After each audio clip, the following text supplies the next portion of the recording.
नमस्ते, कैसे हैं आप सब लोग। ब्यूटीफुल सक्सेस स्टोरी लेकर के आई हूँ। इन्होंने अपने पार्टनर को लव वाइब्रेशन भेजी। एक्चुअली इनका रिश्ता पूरी तरीके से टूट चुका था, ब्रेकअप हो चुका था और ब्रेकअप होकर के भी 1 साल से ज़्यादा हो चुका था। 1.5 साल का टाइम है। मतलब इन्होंने जो टाइम दिया है वो दिया हुआ है कि कितने महीने दिया है मैं ही भूल गई, पता नहीं 15 या 18 महीने लिखा है। हेलो अनिल जी, मेरी सक्सेस स्टोरी शांभवी दी तक पहुंचाने के लिए एडवांस में thank you, thank you, thank you, thank you universe. Thank you, thank you so much Shambhavi दी, मेरी ज़िंदगी में आने के लिए और ज़िंदगी में ये बताने के लिए कि अपने अलावा पहले सबका नहीं सोचना चाहिए, सबसे पहले अपने बारे में सोचना चाहिए। सेल्फ लव ज़्यादा से ज़्यादा करना चाहिए। किसी भी चीज़ को मैनिफेस्ट करने के लिए अगर कोई पावर सबसे ज़्यादा काम आती है तो वो होती है सेल्फ लव। और मैंने ये सेल्फ लव आपसे ही सीखा है। इसके पहले कभी पता ही नहीं था कि अपने आप से भी प्यार करना होता है। मेरा 5 साल का रिलेशनशिप ऐसे टूटा जैसे कि कोई जादू हो, और वो जादू घटा भी मेरी नेगेटिविटी की वजह से। मैं बहुत ज़्यादा ही पॉजेसिव हो गई थी और उस पॉजेसिवनेस के चक्कर में बहुत ज़्यादा लड़ाई होती थी। मैं अजीब अजीब सी बातों पर अपने पार्टनर को रोकती टोकती रहती थी, जो कि आज समझ में आती है कि वो एक्चुअली कोई पॉसेसिवनेस नहीं थी, मेरे अंदर की नेगेटिविटी थी, मेरे अंदर सेल्फ लव की कमी थी। जो इंसान अपने आप से प्यार ही नहीं करेगा वो तो ऐसी अजीब अजीब सी हरकतें करेगा ही ना। वही मैं करती थी, जबकि मेरे पार्टनर बहुत ज़्यादा ही अच्छे इंसान थे। लेकिन हम दोनों के बीच में लड़ाई झगड़े के बढ़ते हुए उनको ऐसे लगा कि डेली डेली वो लड़ नहीं सकते हैं। मैं उनको बोलती थी कि रिलेशनशिप होता है तो लड़ाई तो होती है ना, उसमें क्या फ़र्क पड़ता है। लेकिन वो ये मुझे बोलने लगे कि मैं अब थक चुका हूँ। शुरू का ही 1 साल का रिश्ता हमारा अच्छा रहा, लेकिन उसके बाद से पता नहीं तुम्हें क्या हो गया। तुम इतना ज़्यादा इनसिक्योर क्यों हो और इस नेगेटिविटी की वजह से तुम हमारा रिश्ता तोड़ लोगी। वो मुझे काफ़ी टाइम से समझा रहे थे लेकिन मैं समझ ही नहीं रही थी। और इनसिक्योरिटी इस लेवल तक थी कि मैंने उस इंसान की जान खा ली थी। जो आप कहते हो ना कि अगर हम ऐसे हो जाएँगे तो हम तो टॉक्सिक ही हो जाएँगे। जो भी बातें आप टॉक्सिक पार्टनर के बारे में बताते हो वो सारे ही गुण मुझ में थे। और मैंने सबसे पहले अपने आप को लव वाइब्रेशन भेजी, अपने आप को लव करना शुरू किया, अपने अंदर की सारी इनसिक्योरिटीज़ को निकाला। और ये बात है मेरी अभी की जर्नी में जुड़ी हुई हूँ जब से आपसे। मेरे ब्रेकअप को अभी 18 महीने कंप्लीट हुए ही थे कि मेरा मैनिफेस्टेशन भी कंप्लीट हो गया। 18 महीने कंप्लीट क्या हुए और उसके 1 साल से ही मैं सेल्फ लव सेल्फ हीलिंग की जर्नी में आ चुकी थी। पर मैं मैनिफेस्ट करना नहीं समझ पा रही थी।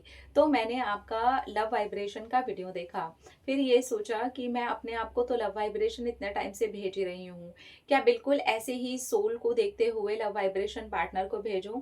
पर मुझसे हो ही नहीं रहा था। तो फिर आपके एक वीडियो में देखा था कि लव वाइब्रेशन आप फ़ोटो से भी भेज सकते हैं। तो मैंने अपने पार्टनर की फ़ोटो को देख करके उनको लव वाइब्रेशन भेजने शुरू की।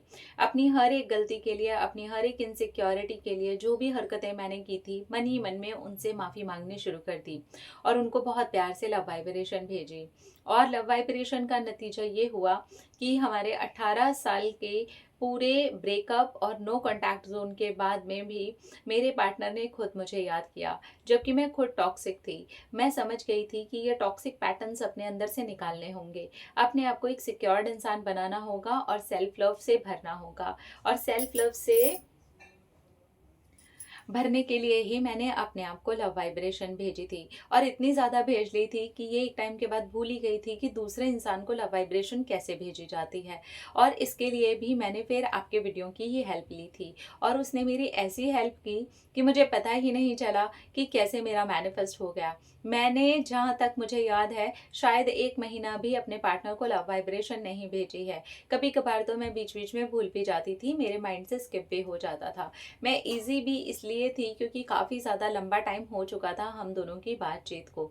मेरे पार्टनर ने मुझे हर जगह से ब्लॉक भी कर दिया था, तो मेरे पास अब कोई रास्ता भी नहीं बचा था उनसे कॉन्टैक्ट करने का। उन्होंने खुद मुझे अनब्लॉक किया, खुद मुझसे बात की और रिश्ते को कंटिन्यू करने के लिए भी कहा। और जब उन्होंने मुझसे बात की तो वो ये जान करके एकदम से हैरान हो गए। मेरी बातें बदल चुकी थीं। उनका तो ये भी कहना है कि मेरी आवाज़ बदल चुकी है। मैं दिखने में वही इंसान हूँ, लेकिन मैं और ज़्यादा खूबसूरत हो चुकी हूँ। मेरा नेचर बदल चुका है। और उन्होंने कहा कि ये बदलाव के साथ तो मैं ज़मीन आसमान एक कर दूँगा तुमको पाने के लिए। तुम ऐसी ही बेस्ट हो और ऐसी ही हमेशा रहो। ये है मेरे सेल्फ लव का रूप और उनको लव वाइब्रेशन भेजने की कहानी। अगर आपको अच्छी लगे तो आप सबके साथ ज़रूर शेयर करना। Thank you, thank you, thank you. हाँ, थैंक यू।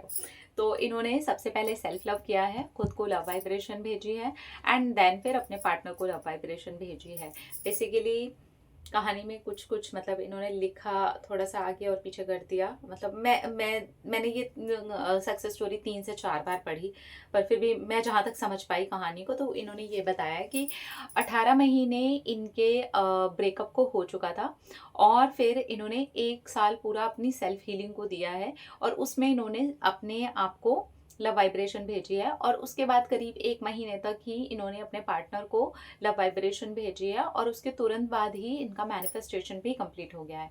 तो इसके अंदर बिल्कुल भी डेस्परेशन नहीं है, अपनी हीलिंग इसके अंदर है, सेल्फ लव इसके अंदर है और पार्टनर के साथ हीलिंग इसके अंदर है। Wow, congratulations, I am really very happy for you.